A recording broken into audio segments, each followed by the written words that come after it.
Here is the USB containing the data.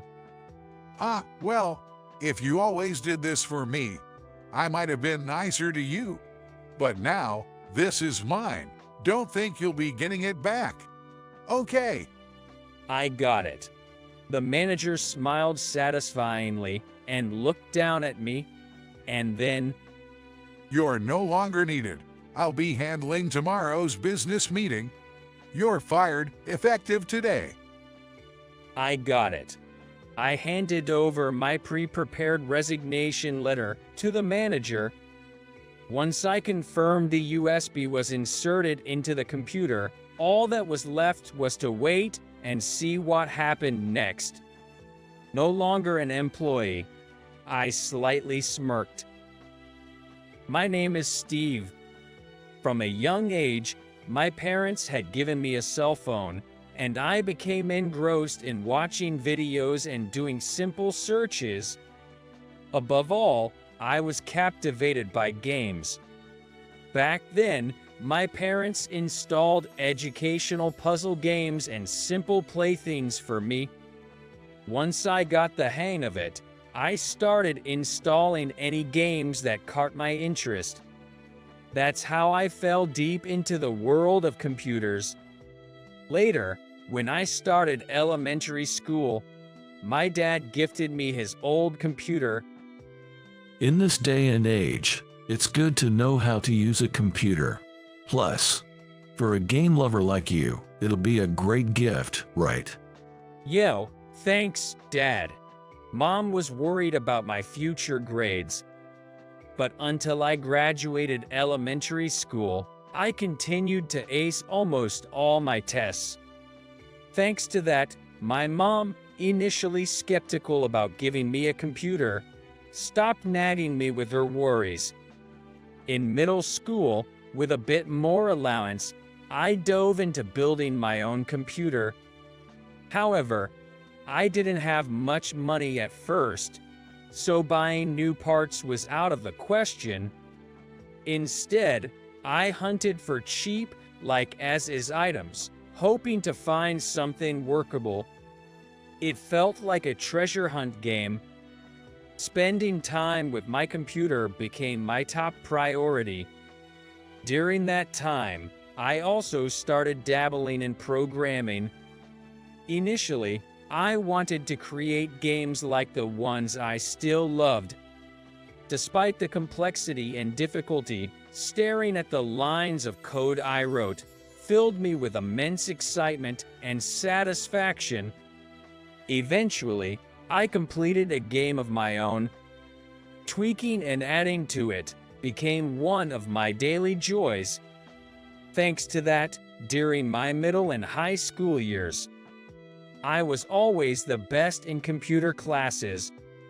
Whether it was typing tests or PowerPoint and Excel classes, I always finished first. Because of this, my close friends started calling me Master PC. Master PC, help me with my assignment, please. My overtime fees are pretty high, you know. Damn. I'll treat you to any drink from the vending machine. Okay, you got it. We had the conversations like that. These are some good memories from my youth. I pursued engineering in university. Receiving advice on programming from my dad, who works at a company, my skills grew to a practical level. My new interest became the world of artificial intelligence, also known as AI. The college environment, filled with eccentric creators and people more skilled than me, was like heaven. During my time there, my dad made a suggestion one day. Steve, how about becoming an engineer at my company?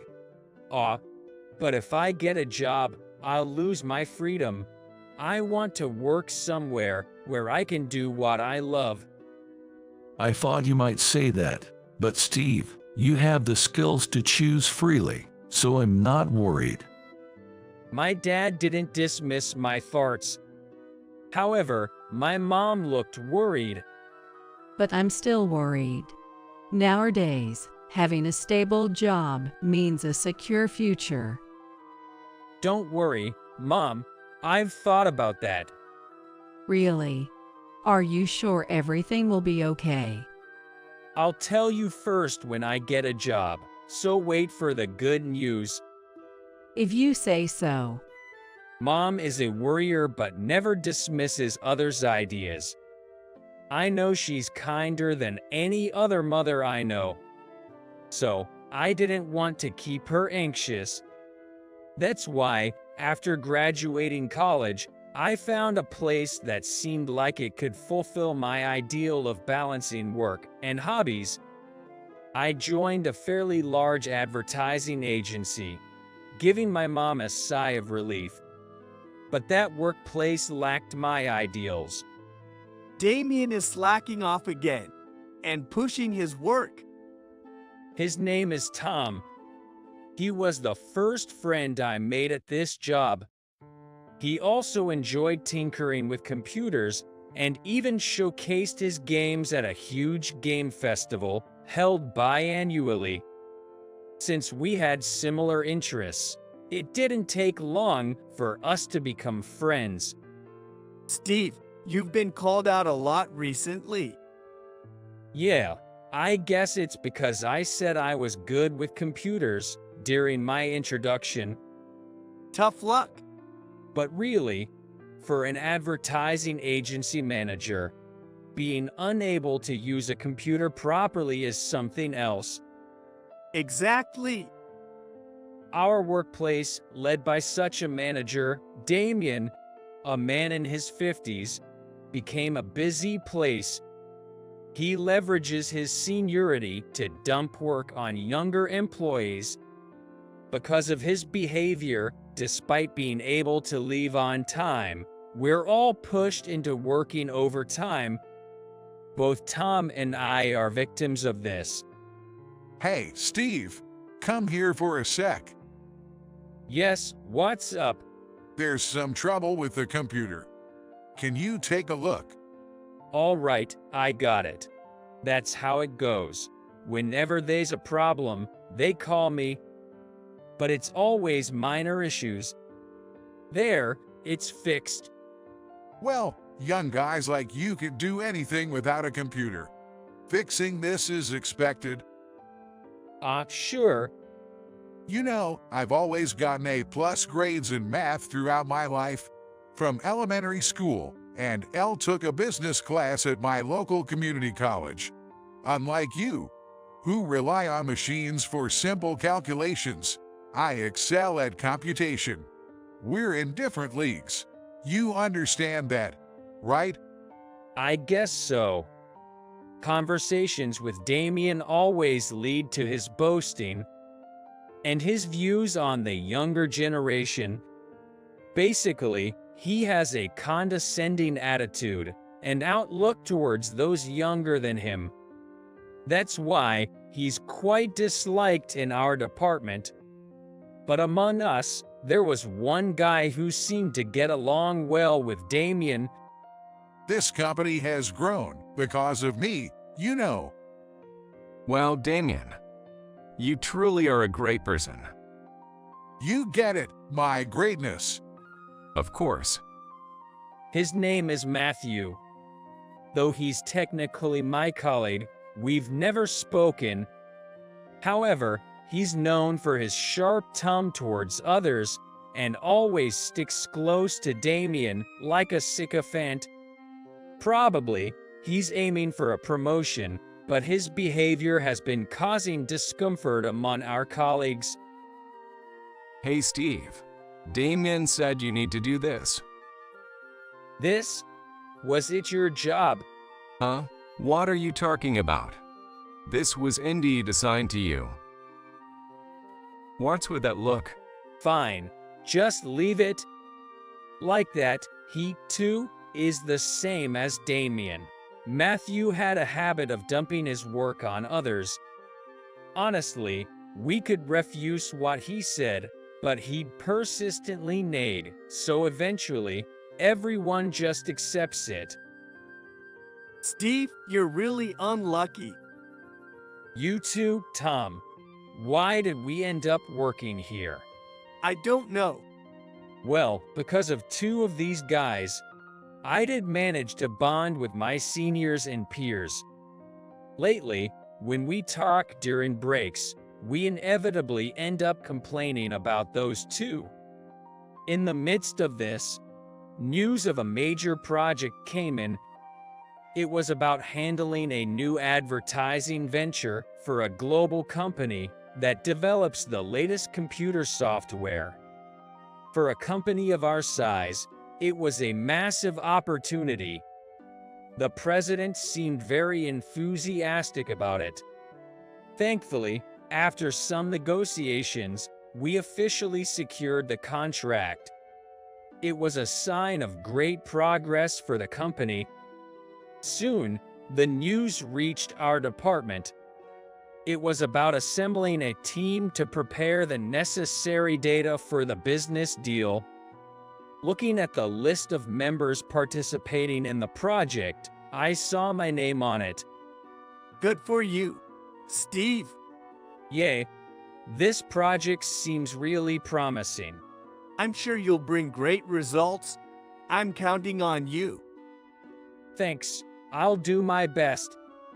Tom, my colleague, was genuinely happy for me. But our excitement was short-lived. While looking at the list, I noticed Damien's name. Ah, Tom seemed to have noticed it at the same time, and we both let out a sigh. good luck, Steve. It must be joking. Tom gave a wry smile and spoke in a monotone voice. Starting the project preparations, I first gathered company data and current industry trends to create the materials. To align the materials with the client's needs, I made several visits to their office. After numerous discussions to clarify their requirements, I managed to gain some trust from them. While thinking that it was quite an enjoyable job, I started working on the task. But just when I'm feeling good about my work, that person always seems to show up in front of me. Hey, Steve, finish this data collection by tomorrow. Isn't this your task, Damien? Stop complaining. Just do it. Got it. Damien pushes even the simplest tasks onto me. Honestly, I wonder when he actually does any difficult work, especially since he keeps dumping these kinds of tasks on me. I feel frustrated about it. Once, while walking around the office during a break, I overheard Damien and his lackey Matthew talking. That guy is so dumb. I don't get why he works hard. With someone like Steve around, I get to enjoy the sweet life. Damien, you're so bad, man. I totally don't care. Just let that guy handle all the troublesome stuff. That way, I can easily maintain my performance. You're such a strategist, Damien. Strangely, hearing their conversation didn't make me angry. It was all too expected, and I just felt resigned.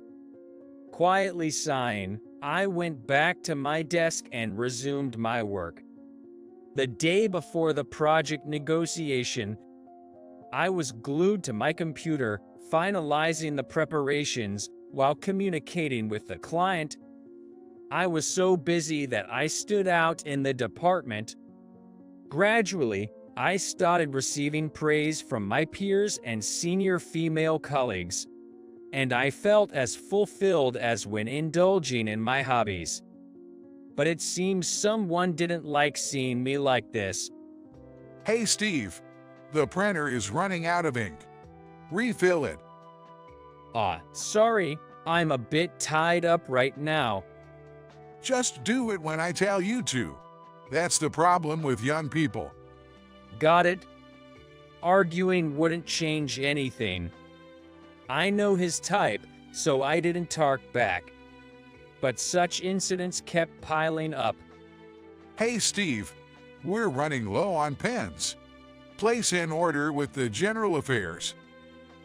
Got it? Can't you even notice something like a minor problem? What's with young people these days? There was this instance, and others. Hey, Steve, make some coffee. Show a little consideration for others. Sorry about that. After being told off and making coffee for him, he then said, I changed my mind. Make some tea instead. Got it? Seriously? It's because you're dawdling that I changed my mind. Honestly, I felt like spilling the hot coffee I had just made on purpose. In the end, I dumped the freshly brewed coffee down the sink and made tea instead. Then Tom came over to me. Hey, are you okay, Steve? Yeah, thanks, but there's nothing I can do about it. Sorry, I can't do much for you either. It's okay, it's fine. Don't worry about it. Just talking to me already makes me feel not alone. That's a relief. Steve, after the project is successfully completed, let's have a drink, sushi or barbecue, whatever you like. It's on me. That sounds great. Now, I'll go and deliver this tea. Enjoying my job and the private time promised in the contract. All of it was being taken away by Damien. I was beginning to feel a slight sense of revenge. As I felt my hatred growing, burning up the warm kindness in my heart, I placed the steaming tea next to Damien. It was a signal of my fight. Then, as if to deliver the final blow, Damien dumped a pile of documents on my desk. Sort these documents chronologically and file them by tomorrow morning. That's unreasonable. What about the project? You're just a regular employee, and I'm the manager. Understand the hierarchy. You can't defy me. Can't you even handle this? You're so incompetent. It's pathetic. Being good with computers doesn't mean you're cut out for office work. You're a disposable employee. Damien, probably harboring some dissatisfaction with me. He said all he wanted without caring about the others around. Feeling relieved, he left with Matthew. Hey, hand over the documents you created. It's clear who's superior here. Normally, for a big project like this, someone in my position should be dealing with the client. It was too early for you.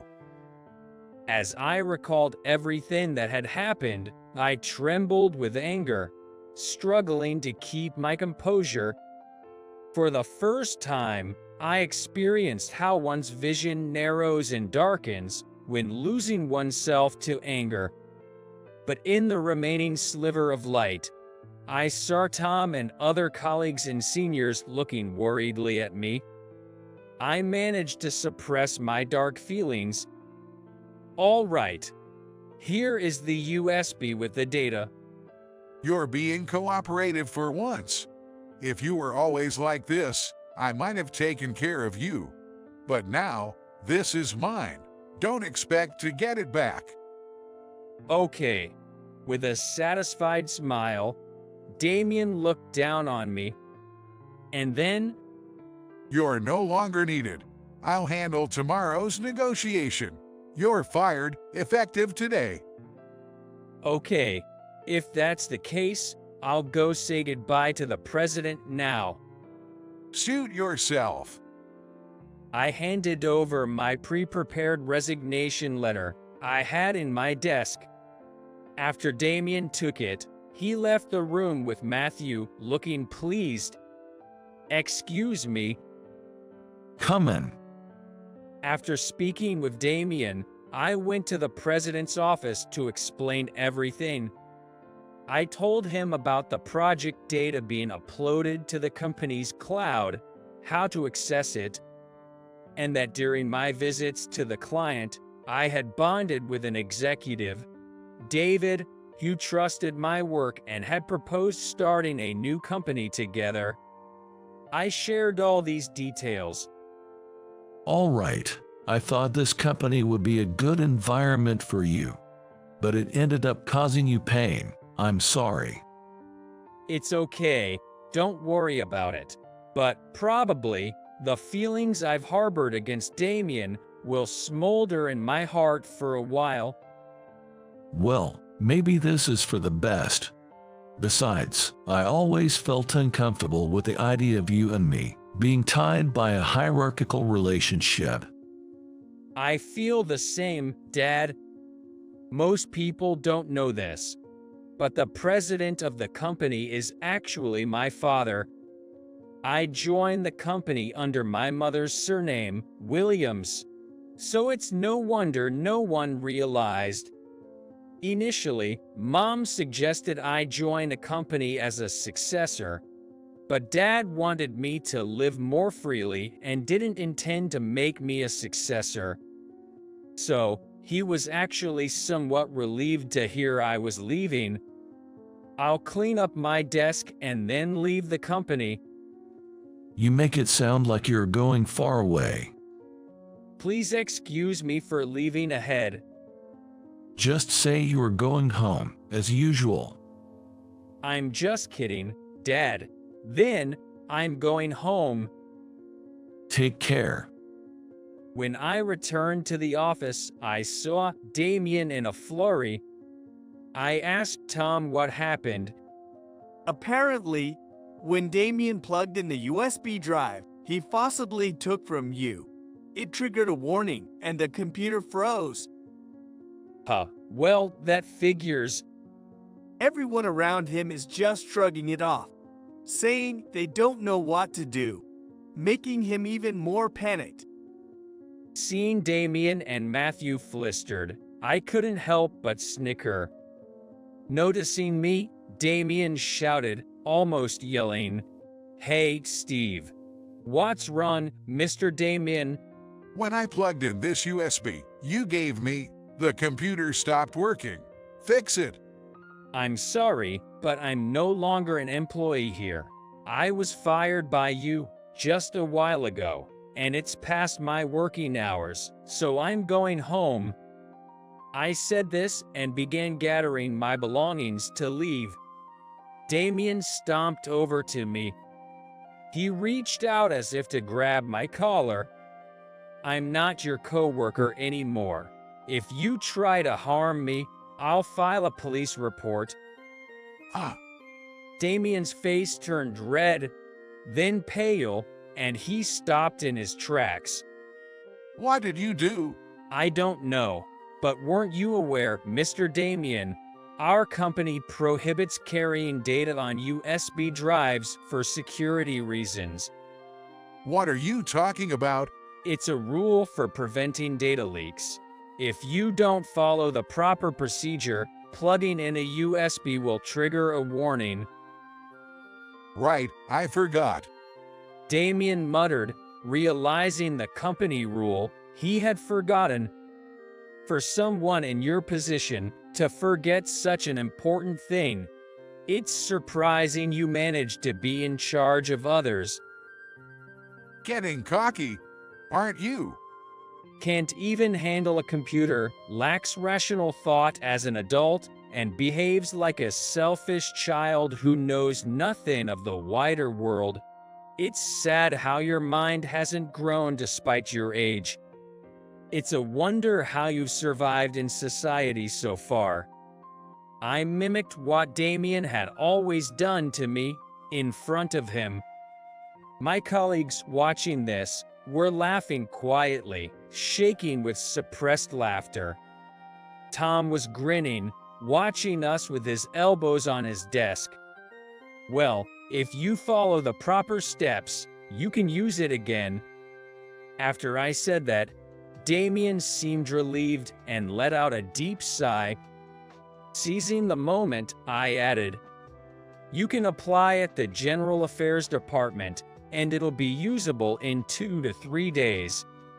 Hearing this, he turned pale again. "The negotiation is tomorrow. I guess you understand what this situation means, right? Someone in your position should naturally understand." Steve, "Well, I've been fired. As you said, I'm incompetent, only good with computers. I'm leaving this company now, and please don't contact me. We're practically strangers now. Mr. Damien." With a sense of liberation, I felt like a hero who had conquered a battle, and I left the room. The data on the USB drive was already uploaded to the company's cloud, as I had informed the president. However, I saved it in a place where Damien, lacking computer skills, wouldn't find it. Despite my grudge against him, I didn't want to harm the project or other members, especially the president, who was enthusiastic about it. David from the client's side was also fully informed about the incident, so even if Damien made a mistake, the negotiation would not be jeopardized. The president would surely handle things smoothly tomorrow. Time passed. One day, over drinks, David, who was an executive at the client's side back then, told me what happened afterward. Damien appeared at the scheduled negotiation looking utterly exhausted. He tried to bluff his way through, but was sharply questioned by the clients and my father, the president, causing his voice to tremble. Moreover, when asked by the client why I wasn't present, Damien boldly claimed he was incompetent, so I had him leave as if it was a righteous act. The clients chuckled, but David, without changing his expression, calmly asked, "In what ways are you more capable than Steve? He often visited us to understand our needs and created clear documents. We were considering asking him for the final advertisement due to its high quality."